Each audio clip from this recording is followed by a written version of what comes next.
आज चुनाव आयोग जाकर मुलायम सिंह यादव ने साइकिल पर दावा ठोका। राम गोपाल के 1 जनवरी को बुलाए गए अधिवेशन को अवैध बताया। जमा कराए गए सभी एफिडेविट को भी फर्जी बताया।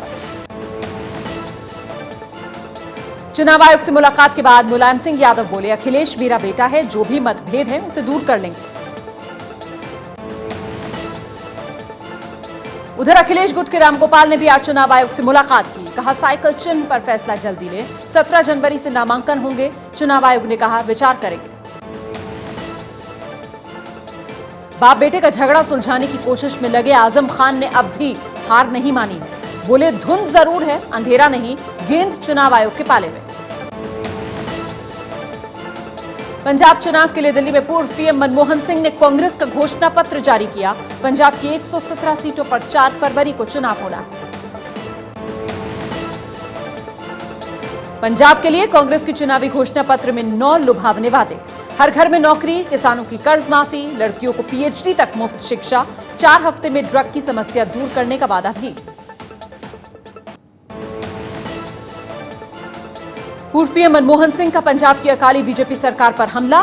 बोले, पिछले 10 साल में पहले की सरकार ने पंजाब में विकास को रोके रखा। कहा, खामियों को दूर कर कांग्रेस राज्य का विकास करेगी। पंजाब के जलालाबाद में एक जनसभा के दौरान डिप्टी सीएम सुखबीर बादल की अपनी ही पार्टी के खिलाफ फिसली जुबान। बोले, सबसे बुरी पार्टी अकाली दल है। इस बार भी जलालाबाद सीट से ही चुनाव लड़ रहे हैं सुखबीर बादल। आप छोड़कर अपना पंजाब पार्टी बनाने वाले सुच्चा सिंह छोटेपुर को बल्लेबाज चुनाव चिन्ह मिला। पंजाब की सभी 117 सीटों पर चुनाव लड़ेगी अपना पंजाब पार्टी। अब तक 48 उम्मीदवारों के नाम घोषित किए। दिल्ली में परसों होगी बीजेपी केंद्रीय चुनाव समिति की बैठक। उम्मीदवारों की पहली लिस्ट जारी होने की उम्मीद। यूपी के गोरखपुर से बीजेपी सांसद महंत आदित्यनाथ अपनी ही पार्टी से दिखे नाराज। प्रदेश चुनाव समिति में नाम न होने से आदित्यनाथ ने बीजेपी प्रदेश अध्यक्ष केशव मौर्य से नाराजगी जताई है। असदुद्दीन ओवैसी की पार्टी एआईएमआईएम ने आज यूपी चुनाव के लिए 11 उम्मीदवारों की लिस्ट जारी की। पहले चरण में जिन सीटों पर चुनाव है, अभी उन्हीं सीटों पर उम्मीदवारों का ऐलान। इन सभी सीटों पर मुस्लिम वोटर्स का दबदबा है। यूपी चुनाव के दौरान बीएसपी अध्यक्ष मायावती करेंगी 60 रैलियां। मेरठ से करेंगी रैली की शुरुआत। वाराणसी में होगी आखिरी रैली। आरएसएस के बागी नेता और गोवा के पूर्व संघ प्रमुख सुभाष वेलिंगर ने कहा, गोवा में इस बार महागठबंधन की ही सरकार बनेगी। बीजेपी की हार का किया दावा। उधर गोवा में सरकार की सहयोगी रही एमजीपी भी इस महागठबंधन में बड़ी भूमिका निभा रही है। बीजेपी के गढ़ में अलग विदर्भ राज्य की मांग कर रही विदर्भ माझा का शानदार प्रदर्शन। नागपुर कटोल नगर परिषद की 23 में से 18 सीटें जीती। यूपी के मथुरा में आरएलडी की रैली में हरियाणवी डांसर्स ने लगाए ठुमके। आचार संहिता का उल्लंघन का मामला दर्ज। अलीगढ़ में भी बीएसपी के चुनावी कार्यक्रम में भीड़ जुटाने के लिए पेश किया गया अश्लील डांस। 5 राज्यों में विधानसभा चुनाव की वजह से 1 हफ्ते टाली गई सीबीएसई की परीक्षा। अब मतदान के बाद 9 मार्च से परीक्षाएं होंगी। 2 दिन के गुजरात दौरे पर प्रधानमंत्री मोदी गांधीनगर में रेलवे स्टेशन के नवीनीकरण प्रोजेक्ट की नींव रखी। बोले, रेल सुरक्षा हमारी पहली प्राथमिकता है। कल वाइब्रेंट गुजरात समिट का उद्घाटन करेंगे। वित्त मंत्री अरुण जेटली के मुताबिक नोटबंदी के बावजूद टैक्स वसूली में इजाफा हुआ है। सर्विस टैक्स 24% और उत्पाद पर 43% बढ़ा है।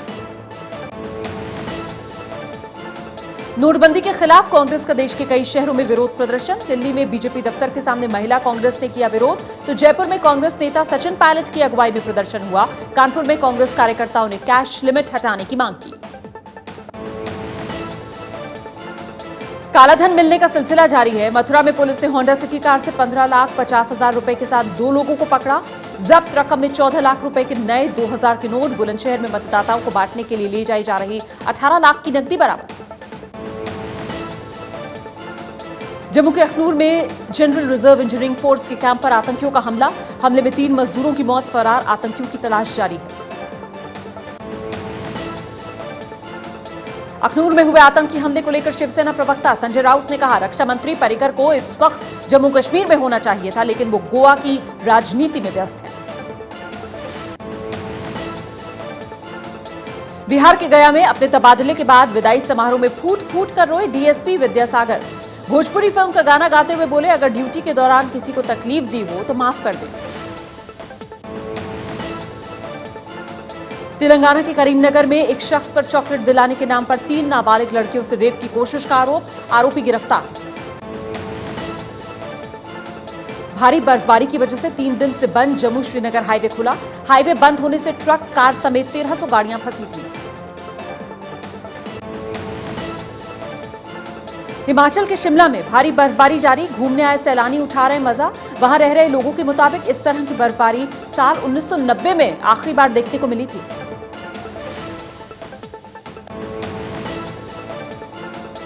दक्षिणी थाईलैंड में बाढ़ से जनजीवन अस्त व्यस्त है। लाखों लोग बेघर हो गए। प्रशासन की तरफ से राहत और बचाव काम में तेजी।